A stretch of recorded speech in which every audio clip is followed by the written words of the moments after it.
اهو يا حبايبي، عندي 4 بصلات حمرا همت، هنقشرهم مع بعضنا كده. هقشرهم دلوقتي، ابدا اشتغل فيهم اهوت معاكم. بسم الله الرحمن الرحيم.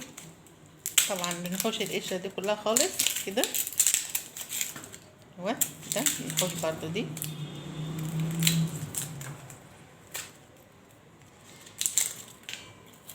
كده. طبعا احنا كلنا شاطرين وعارفين بنقشر البصل ازاي وكده، بس يعني بنذكر بعضنا بس كده اهوت. هنا يا حبايبي انا غسلت البصل اهوت. وده على فكرة البلاستيك ده انا قلت لكم قبل كده ان ده تبر وير، ده هنحط فيه المية السخنة، مش هنخاف عليه يعني.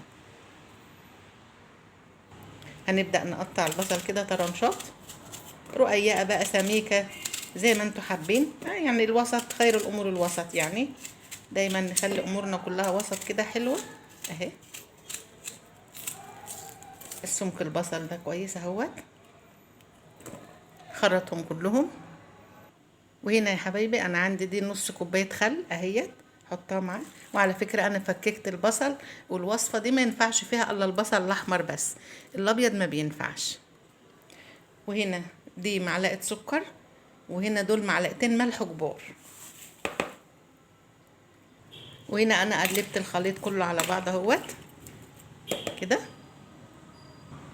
وهنا دي ميه بتغلي كده، حطها عليها. بسم الله الرحمن الرحيم. بسم الله الرحمن الرحيم، لا اله الا الله. وهقلبها كده كويس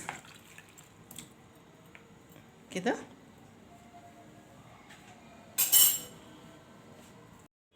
اهو يا حبايبي. البصل بتاعنا اهوت احمر ما شاء الله اهوت زي الفل.